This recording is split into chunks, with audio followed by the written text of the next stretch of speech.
Œuvre de Maria Valtorta, tome 3, chapitre 86, intitulé Le paralytique de la piscine de Bethséda et la discussion sur les œuvres du Fils de Dieu. Vision du 21 juillet 1945. Jésus se trouve à Jérusalem, plus précisément aux environs de l'Antonia, accompagné de tous les apôtres sauf de Judas. Une grande foule se hâte vers le temple. Tout le monde est en habit de fête, tant les apôtres que les autres pèlerins, et je pense donc que nous sommes à l'époque de la Pentecôte. De nombreux mendiants se mêlent à la foule.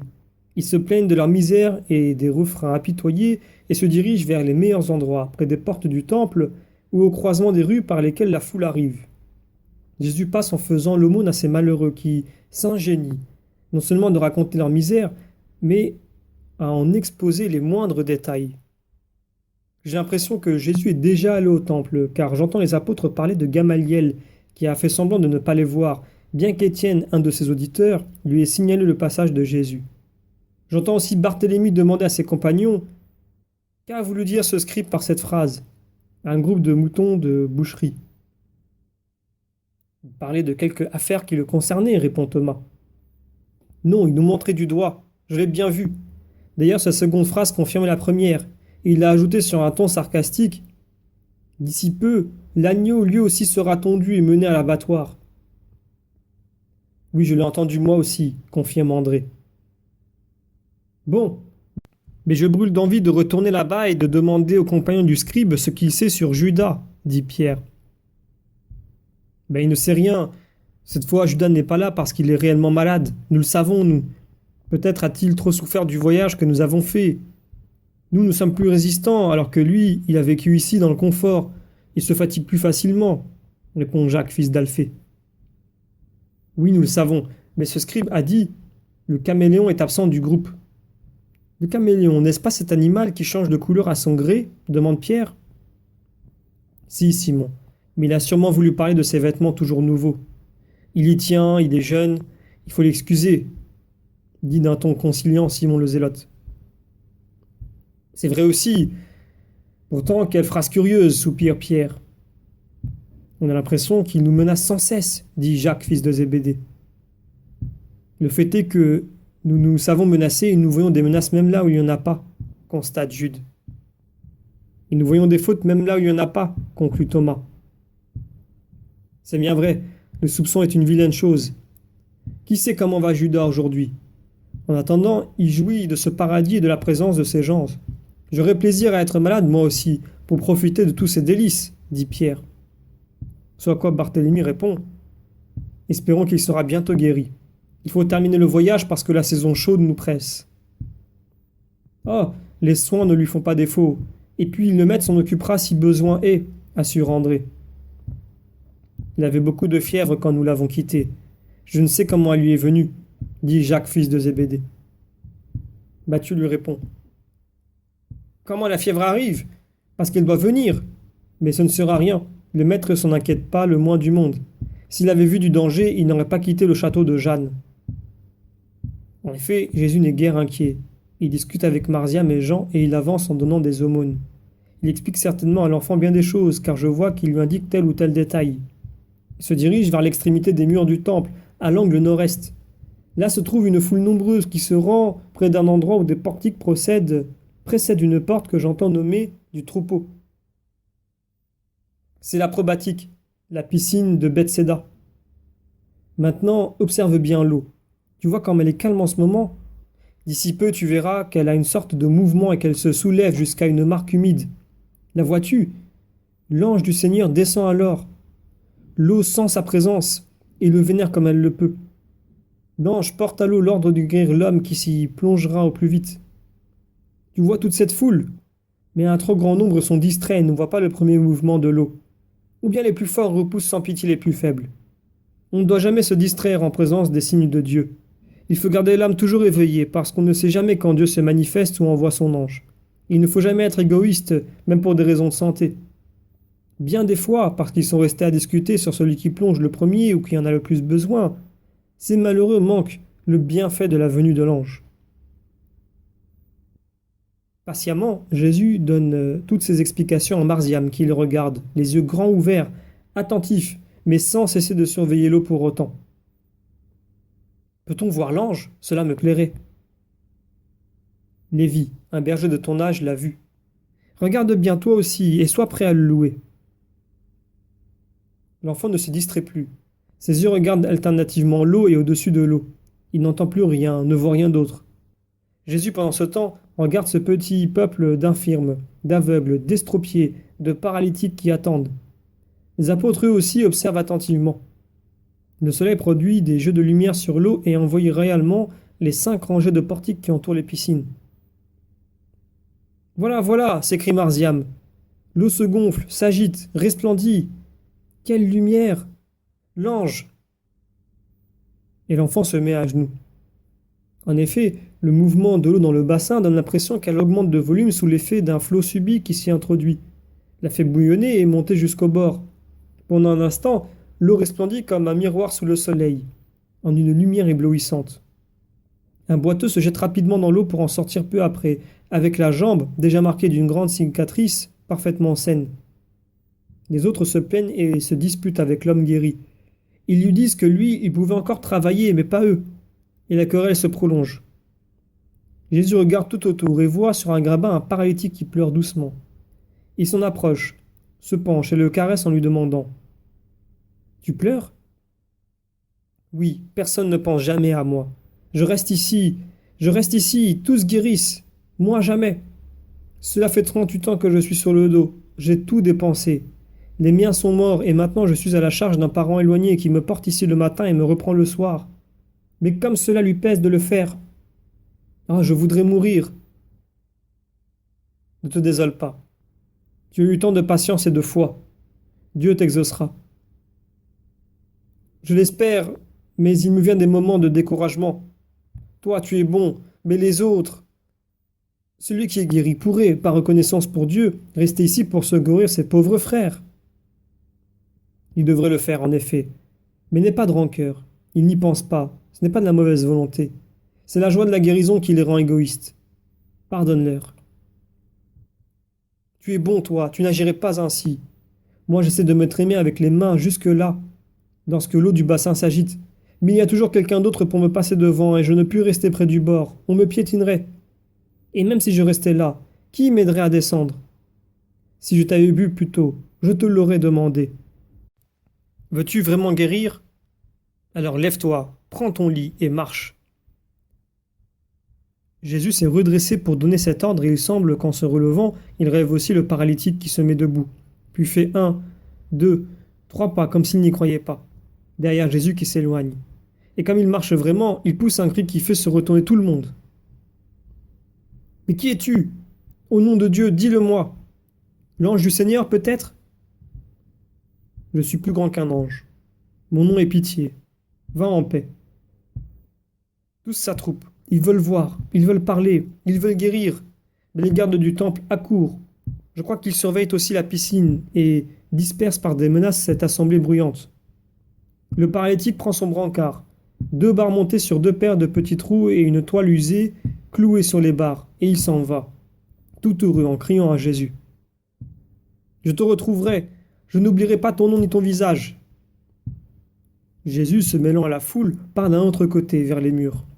Mais il n'a pas encore dépassé le dernier portique qu'arrive, comme poussé par une rafale de vent, un groupe de juifs des pires castes, tout enflammés par le désir de se montrer insolents vis-à-vis de Jésus.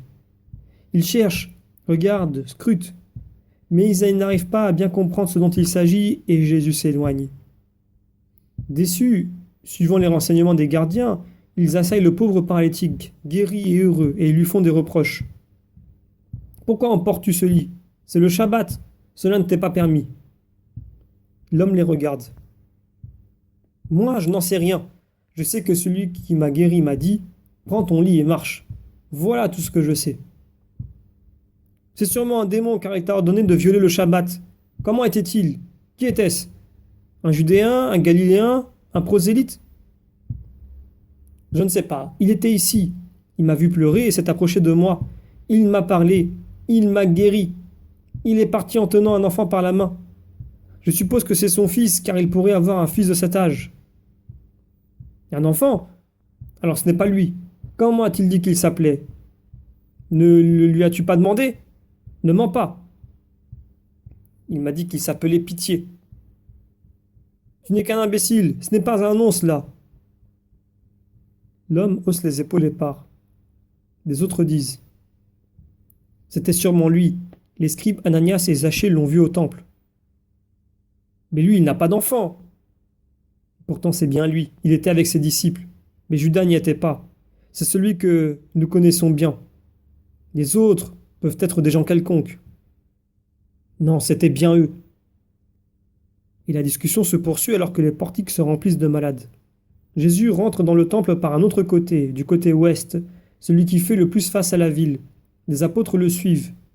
Jésus regarde autour de lui et voit enfin ce qu'il cherche. Jonatas, qui de son côté le cherche aussi. Il va mieux, maître. La fièvre tombe.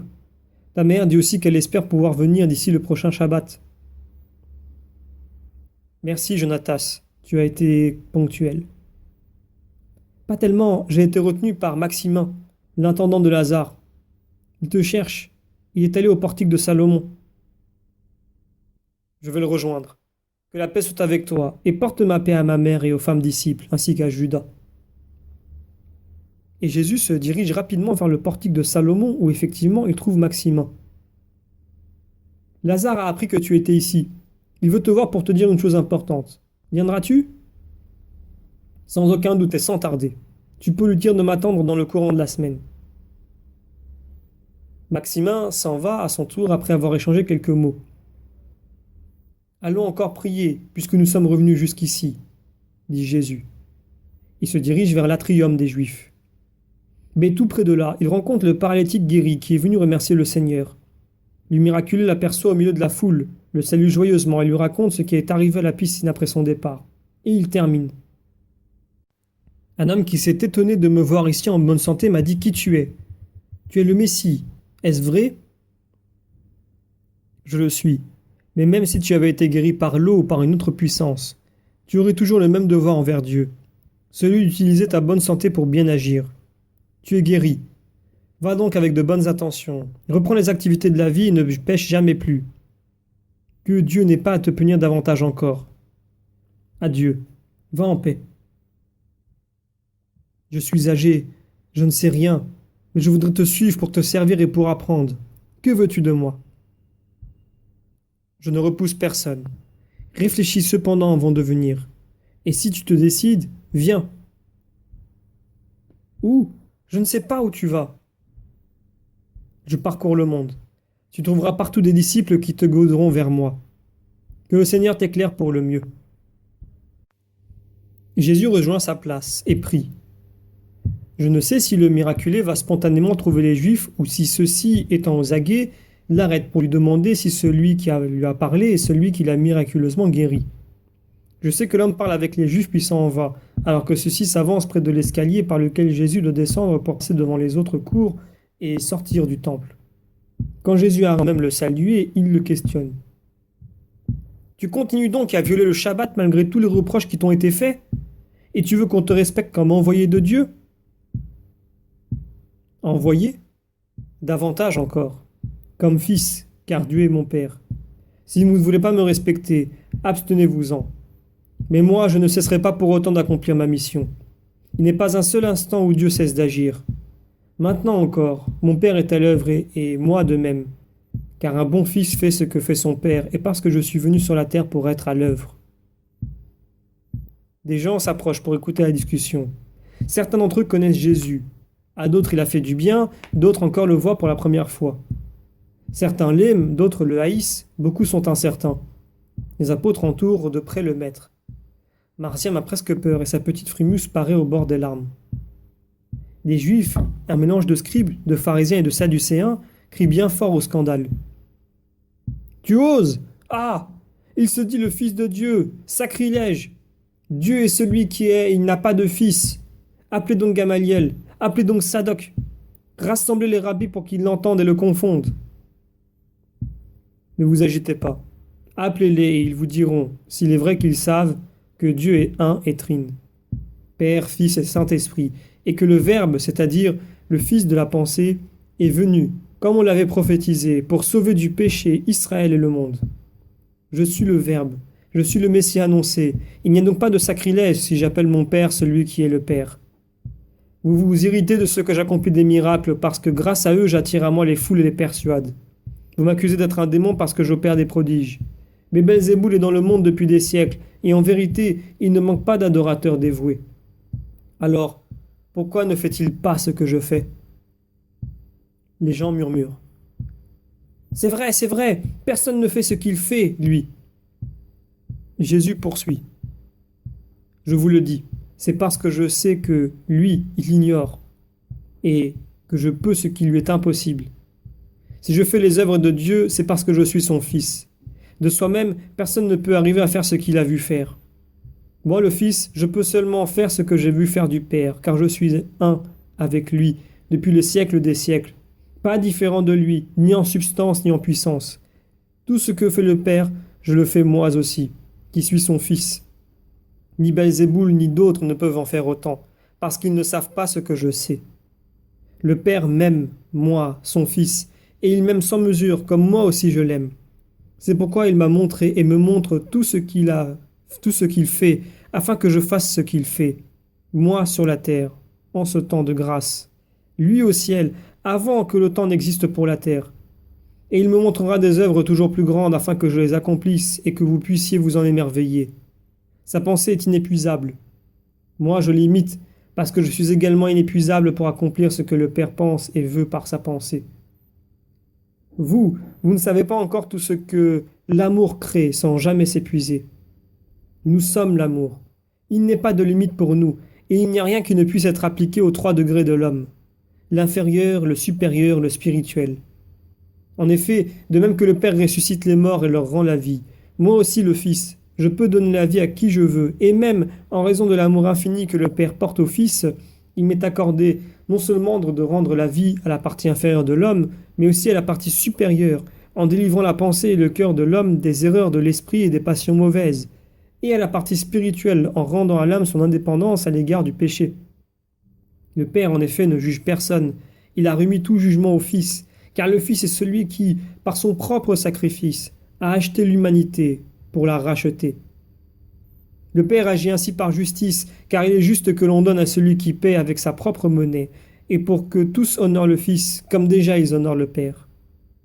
Sachez que si vous séparez le Père du Fils ou le Fils du Père, et ne vous souvenez pas de l'amour, vous n'aimez pas Dieu comme il doit être aimé, c'est-à-dire avec vérité et sagesse. Mais vous commettez une hérésie, parce que vous n'honorez qu'une seule personne, alors qu'il forme une admirable Trinité. Aussi, ne pas honorer le Fils revient à ne pas honorer le Père. En effet, Dieu le Père n'accepte pas qu'une seule partie de lui-même soit adorée, mais il veut que soit adoré son tout. Celui qui n'honore pas le Fils n'honore pas le Père qu'il a envoyé dans une pensée parfaite d'amour. Il refuse donc de reconnaître que Dieu sait faire des œuvres justes. En vérité, je vous dis que celui qui écoute ma parole et croit en celui qui m'a envoyé possède la vie éternelle, et il n'est pas frappé par la condamnation, bien au contraire. Il passe de la mort à la vie, parce que croire en Dieu et recevoir ma parole signifie recevoir en soi-même la vie qui ne meurt pas. L'heure vient, et elle est même déjà venue pour beaucoup, où les morts entendront la voix du Fils de Dieu, et où celui qui l'aura entendu résonner au fond de son cœur vivra, car cette voix est vivifiante. Que dis-tu, scribe? Je dis que les morts n'entendent plus rien et que tu es fou. Le ciel te persuadera qu'il n'en est pas ainsi et que ta science est nulle comparée à celle de Dieu. Vous avez tellement humanisé le surnaturel que vous ne donnez plus aux mots qu'une signification immédiate et terrestre. Vous avez enseigné la Haggadah avec des formules figées, les vôtres, sans vous efforcer de comprendre les allégories dans toute leur vérité. Et maintenant, vous ne croyez même plus à ce que vous enseignez, car votre humanité, triomphante de l'esprit, a opprimé et épuisé votre âme. C'est la raison pour laquelle vous ne pouvez plus lutter contre les forces occultes. La mort dont je vous parle n'est pas celle de la chair, mais celle de l'esprit. Viendront ceux qui entendent de leurs oreilles ma parole, l'accueillent dans leur cœur et la mettent en pratique. Ceux-là, même s'ils sont morts spirituellement, recouvreront la vie, car ma parole est vie qui se répand. Et moi, je peux la donner à qui je veux, parce que j'en ai moi la perfection de la vie. J'ai en moi la perfection de la vie. Comme le Père a en lui la vie parfaite, le Fils a reçu du Père en lui-même la vie parfaite, complète, éternelle. inépuisable et transmissible. En outre, avec la vie, le Père m'a remis le pouvoir de juger, car le Fils du Père est le Fils de l'homme et il peut et doit juger l'homme. Ne vous étonnez pas de cette première résurrection, la spirituelle, que j'opère par ma parole. Vous en paierez de bien plus fortes encore, plus fortes pour vos sens appesantis, car en vérité, je vous dis que rien n'est plus grand que l'invisible, mais réelle résurrection d'une âme. Bientôt viendra l'heure où la voix du Fils de Dieu pénétrera dans les tombeaux, et tous ceux qui s'y trouvent l'entendront. Alors, ceux qui auront fait le bien en sortiront pour aller à la résurrection de la vie éternelle, et ceux qui auront fait le mal à la résurrection de la condamnation éternelle. Je ne vous dis pas que je fais et ferai cela pour moi-même, par ma seule volonté, mais par la volonté du Père unie à la mienne. Je parle et je juge d'après ce que j'entends, et mon jugement est droit parce que je ne cherche pas ma volonté, mais la volonté de celui qui m'a envoyé. Je ne suis pas séparé du Père. Je suis en lui et lui est en moi. Je connais sa pensée et je la traduis en paroles et en actes. Ce que je dis pour me rendre témoignage à moi-même ne peut être acceptable pour votre esprit incrédule, qui ne veut voir en moi rien d'autre que l'homme semblable à vous tous. Il y en a aussi un autre qui me rend témoignage, et que vous dites vénérer comme un grand prophète. Je sais que son témoignage est vrai, mais vous qui prétendez le vénérer, vous n'acceptez pas son témoignage, parce qu'il est différent de votre pensée qui s'oppose à moi. Vous ne recevez pas le témoignage de l'homme juste, du dernier prophète d'Israël, parce que, quand cela ne vous convient pas, vous dites qu'il n'est qu'un homme, et peut donc se tromper. Vous avez envoyé des gens interroger Jean dans l'espoir qu'il dirait de moi ce que vous désirez, ce que vous pensez de moi, ce que vous voulez penser de moi. Mais Jean a rendu un témoignage conforme à la vérité, et vous n'avez pu l'accepter. Puisque le prophète dit que Jésus de Nazareth est le Fils de Dieu, vous prétendez, dans le secret de vos cœurs et par crainte des foules, que le prophète est un fou, comme l'est le Christ. Moi non plus, cependant, je ne reçois pas le témoignage de l'homme, fût-il le plus saint d'Israël. Je vous dis, il était la lampe allumée et lumineuse, mais vous avez bien peu voulu profiter de sa lumière. Quand cette lumière s'est projetée sur moi, pour vous faire connaître le Christ pour ce qu'il est, vous avez laissé mettre la lampe sous le boisseau, et avant encore, vous avez dressé entre elle et vous un mur pour ne pas voir à sa lumière le Christ du Seigneur. Le Père et moi sommes reconnaissants à Jean de son témoignage, et Jean obtiendra une grande récompense pour le témoignage qu'il a rendu. Pour cette raison, il brillera au ciel, et de tous les hommes là-haut, il sera le premier soleil qui resplendira, lumineux comme le seront tous ceux qui auront été fidèles à la vérité et affamés de justice. Mais moi, j'ai un témoignage plus grand que celui de Jean. Ce sont mes œuvres. Car je fais les œuvres que le Père m'a données à accomplir, et elles témoignent que le Père m'a envoyé en me confiant tout pouvoir. Ainsi, c'est le Père lui-même qui m'a envoyé, c'est lui qui témoigne en ma faveur. Vous n'avez jamais vu son visage ni entendu sa voix, mais moi je l'ai vu et je le vois. Je l'ai entendu et je l'entends. Sa parole ne demeure pas en vous, parce que vous ne croyez pas à celui qui l'a envoyé. Vous étudiez l'Écriture parce que vous croyez obtenir par sa connaissance la vie éternelle. Et ne vous rendez-vous pas compte que ce sont justement les Écritures qui parlent de moi? Pourquoi donc persistez-vous à ne pas vouloir venir à moi pour obtenir la vie? Je vous le dis. La raison en est que, lorsque quelque chose est contraire à vos idées invétérées, vous le repoussez. Il vous manque l'humilité. Vous ne pouvez pas arriver à dire « Je me suis trompé. Telle personne ou tel livre dit vrai et moi je suis dans l'erreur. » C'est ainsi que vous avez agi avec Jean, avec les Écritures, avec le Verbe qui vous parle. Vous ne pouvez voir ni comprendre parce que vous êtes prisonnier de l'orgueil et rendu sourd par vos propres voix. Croyez-vous que je parle ainsi parce que je veux être glorifié par vous? Non, sachez-le, je ne cherche ni accepte la gloire qui vient des hommes. Ce que je cherche et veux, c'est votre salut éternel. Voilà la gloire que je cherche. C'est ma gloire de sauveur qui ne peut exister si je ne possède pas des sauvés. Elle augmente avec le nombre de ceux que je sauve et doit m'être rendue par les âmes que j'ai sauvées et par le Père, Esprit très pur. Mais vous ne serez pas sauvés. Je vous connais pour ce que vous êtes. Vous n'avez pas en vous l'amour de Dieu. Vous êtes sans amour. C'est pour cela que vous ne venez pas à l'amour qui vous parle et vous n'entrerez pas dans le royaume de l'amour. Vous y êtes des inconnus. Le Père ne vous connaît pas parce que vous ne me connaissez pas, moi qui suis dans le Père. Vous ne voulez pas me connaître. Je suis venu au nom de mon Père et vous ne me recevez pas. alors que vous êtes disposé à recevoir quiconque viendrait en son propre nom, pourvu qu'il vous dise ce qui vous plaît. Vous prétendez être des âmes qui ont la foi? Non, ce n'est pas le cas. Comment pouvez-vous croire, vous qui vous mendiez la gloire les uns aux autres, au lieu de rechercher la gloire des cieux qui vient de Dieu seul? La gloire qui est vérité ne se complaît pas aux intérêts qui s'arrêtent à la terre et caresse seulement l'humanité vicieuse des fils dégradés d'Adam. Moi, je ne vous accuserai pas auprès du Père. Ne pensez pas cela. Il y a déjà quelqu'un qui vous accuse. Ce Moïse en qui vous espérez. Lui, il vous reprochera de ne pas croire en lui, puisque vous ne croyez pas en moi, car il a écrit sur moi et vous ne me reconnaissez pas, d'après ce qu'il a laissé écrit de moi. Vous ne croyez pas aux paroles de Moïse, qui est le grand sur lequel vous jurez. Comment pouvez-vous donc croire aux miennes, à celles du Fils de l'homme, en qui vous n'avez pas foi? Humainement parlant, c'est logique, mais ici, nous sommes dans le domaine spirituel et vos âmes y sont confrontées. Dieu les observe à la lumière de mes œuvres et confronte vos actes à ce que je suis venu enseigner. Et Dieu vous juge. Quant à moi, je m'en vais. Pendant longtemps, vous ne me trouverez pas. Or, croyez bien que ce n'est pas pour vous mais un châtiment. Partons. Jésus fend la foule qui, pour une part, reste muette, pour une autre murmure des approbations que la peur des pharisiens réduit à des chuchotements, et il s'éloigne.